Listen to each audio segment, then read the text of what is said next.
2008 Iron Man hit theaters, and along with it, a tie-in video game. Now most people don't like tie-in movie video games, but every now and then a tie-in will surprise me and prove most reviewers wrong.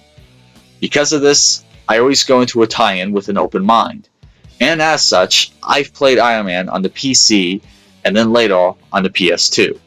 And admittedly, I am a fan of the game. However, it should be known, if you are a simple casual gamer who is not a diehard fan of Iron Man, you should avoid this game. There are a lot of problems that normally would make this game not worth trying. It's only because of my admiration of the character that I am a fan of this game. If you yourself are a fan of the character, then you can keep watching. If not, then you don't have to. Also, this is a review of the last gen port of the game. If you're hoping for a review of the 360 or PS3 versions, then you're out of luck. This is only a review of the last gen version. Iron Man somewhat follows the story of the movie of the same name. The poorly done cutscenes follows the same sins of tie-in video games, like throwing in multiple quotes from different scenes of the movie into one cutscene, and having all of the cutscenes take place in one of a few locations. Admittedly, the story is nothing that's going to draw you in. The real draw of the game is the gameplay. Gameplay allows you to control Iron Man in one of several open world levels. Now these levels aren't as big as, say, New York City. They're more the size of a large villa estate or a large factory. The best of these open world maps are a later level that takes place on the ocean and 3 islands. This level is the best because it's the largest and it offers the most non-opponent occupied space to fly around in. This is the star of the game, the ability to seamlessly run along the ground and leap off into the air flying at high speeds. I've played this game more times than I care to count, and the flying has yet to get old. This is where Iron Man fans are going to get the bulk of their enjoyment, being able to fly around like Iron Man. Now granted, this game isn't only about flying throughout the air, and admittedly there is a problem with flying in this game. There is a limit to how high you can fly.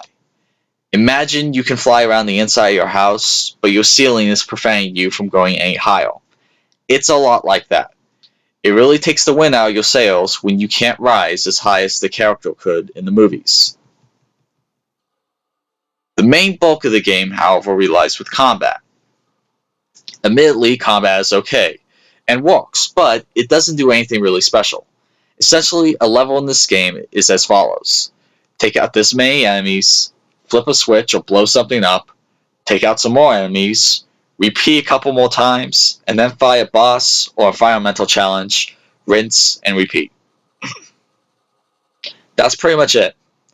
It probably wouldn't be so bad if enemies could put up much of a fight, but they can't, well, because you're Iron Man. Also, bosses can be more of a pushover than the standard enemies you face off against. The only real challenge is when you have to destroy a number of tanks before a hostage dies, but even then, it's not that challenging. Combat can be fun, however. Iron Man has a minigun, a rocket launcher, and his repulsor beams. The minigun and rocket launcher can be swapped out with better rounds or missiles, and the beams can be fired with both hands or one-handed if you aren't on the even setting. The even setting is part of the power management system. You have one of 4 settings to the system that will divert energy to one of those systems. Flight diverts power to your flying abilities and causes you to fly faster than normal. Armor diverts power to your armor, allowing you to take more damage. Weapons divert power to your chest repulsor beam, and the even equally distributes power to all systems. It's fun playing around with this option. As you play, you'll upgrade your weapons and armor. You can also change your suits, which offer a little variety. When you play a mission, you'll have to play in the locked suit for that mission. However, you can replay a mission with any suit you desire, except for the first mission. In total, you have 6 suits to play around with, 8 on the PSP version. The Mark 1, 2, and 3, followed by the original appearance, the classic, and the Silver Centurion. Unfortunately, there was no War Machine suit, which was a bummer. Even on the PSP, the additional suits do not include the War Machine. The visuals are a downside to the game.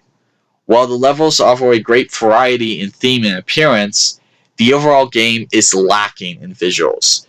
Even though this game is available on the Wii, PC, PS2, and PSP, the game looks like a PS1 or Dreamcast game. It's admittedly one ugly game. The best looking thing about it is Iron Man, but even he looks low par compared to other games out available on the PS2.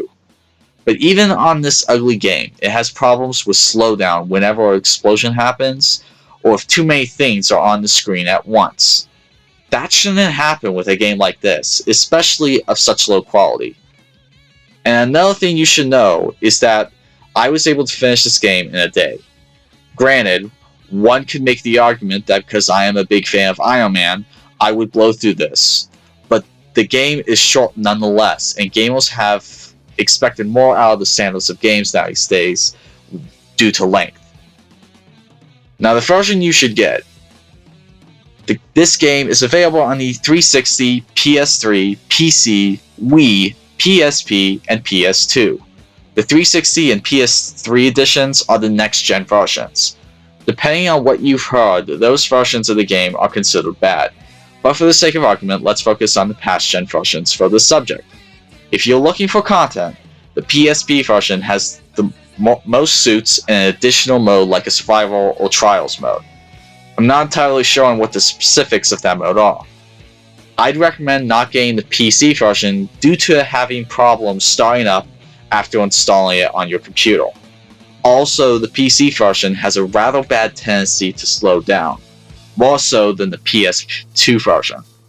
I don't know about the Wii version, but the PS2 version manages to run the best out of the lot.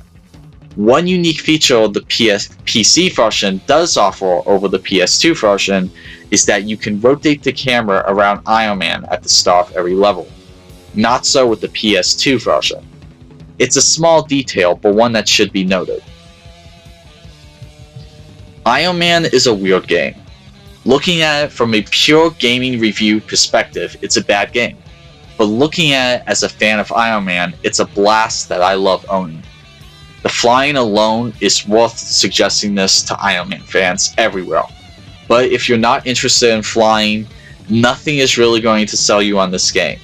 The combat is mediocre, and you'll only like blasting enemies if you love Iron Man. I know it's going to sound odd, but I don't believe I'll be able to give a fair score to this review. So you should just remember what I said at the beginning of this review then. You'll like this game if you like Iron Man, and if you don't, you won't. Simple as that.